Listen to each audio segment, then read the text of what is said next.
ఈ దేశం లోపల ప్రతి వ్యవస్థ ఈ రాష్ట్రంలో మారుతూ ఉంది కానీ ఒక 30 సంవత్సరాల నుంచి అదే దరిద్రాన్ని కొనసాగిస్తూ ఉన్నది ఏంటంటే అదొక ఇంటర్మీడియట్ ఇంటర్మీడియట్ బోర్డు మాత్రమే. ఎన్నోసార్లు కూడా ఈ విద్యా సంస్థల మీద మేము విద్యార్థులుగా ఉన్నప్పటి నుంచి కూడా దాని మీద అనేక సార్లు ఇక్కడ ఇంటర్మీడియట్ బోర్డు ముట్టడి చేసినా కూడా ఆ దుర్లక్షణాలు అవలక్షణాలు ఏదైతే ఉన్నాయో అదే కక్కుర్తి పడడము, అదే కాలేజీల దగ్గర వసూలు చేసుకోవడము, అదే తప్పుడు విధానాలను అవలంబించడం అన్నది ఇంటర్మీడియట్ విద్యా బోర్డులో దశాబ్దాలుగా తిష్ట వేసి ఉన్నది. ఇప్పటికైనా తెలంగాణ వచ్చిన తర్వాత మారుతుందని ఆశించినాం కానీ అట్లాంటి ఎంత మాత్రాన కనబడతలేదు. ప్రతి సంవత్సరం కూడా వందల మంది విద్యార్థులు తమ భవిష్యత్తును ఫలంగా పెట్టడము, వాళ్ళ యొక్క చివరి వరకు వచ్చేటప్పటికి వాళ్ళ హాల్ టికెట్లు రాకపోవడము, వాళ్ళకి అటెండెన్స్ ఉండకపోవడము, కొన్నిసార్లు కాలేజీల రికగ్నిషన్లు లేవు అని చివరిలో చెప్పడం జరుగుతూ ఉన్నది. బయట ఎట్లయితే మిగతా విషయాల లోపల మిగతా రంగాల లోపల తప్పుడు సంస్థల నిర్వహణ ఉంటే ఎట్లయితే రైడ్ చేసి పట్టుకుంటా ఉన్నారో, సంవత్సరం తరబడి ఒక దగ్గర విద్యార్థుల కాలేజీలు నిర్వహిస్తూ ఉంటే ఎందుకు ఇంటర్మీడియట్ విద్యా బోర్డు పట్టించుకుంటలేదని ఇవాళ మనం ప్రశ్నిస్తూ ఉన్నాం. చాలామంది మా విద్యార్థి సంఘం టీజేఎస్ఎఫ్ నాయకులు రాము యాదవ్ గారు, అదేవిధంగా నవీన్ గౌడ్ గారు, క్రాంతి గారు, మిగతా విద్యార్థి వర్షిత్ గారు, మిగతా విద్యార్థి నాయకుల ఆధ్వర్యం లోపల ఇవాళ ఇంటర్మీడియట్ బోర్డు ముట్టడి జరిగింది.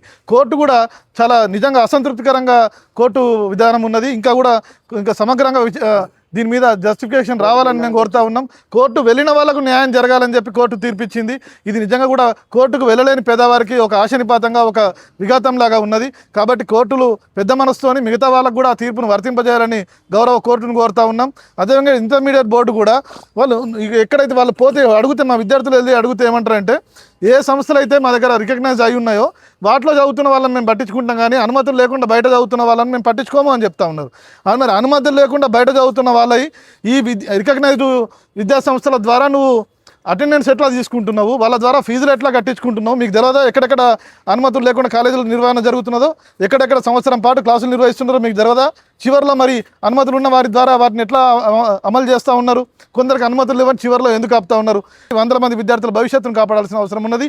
ఇవాళ మా విద్యార్థులు ఇంటర్మీడియట్ బోర్డును ముట్టడిస్తే పోలీసులు ఎంత దుర్మార్గంగా ప్రవర్తించారో ఈ విజువల్స్లో మీరు చూడండి.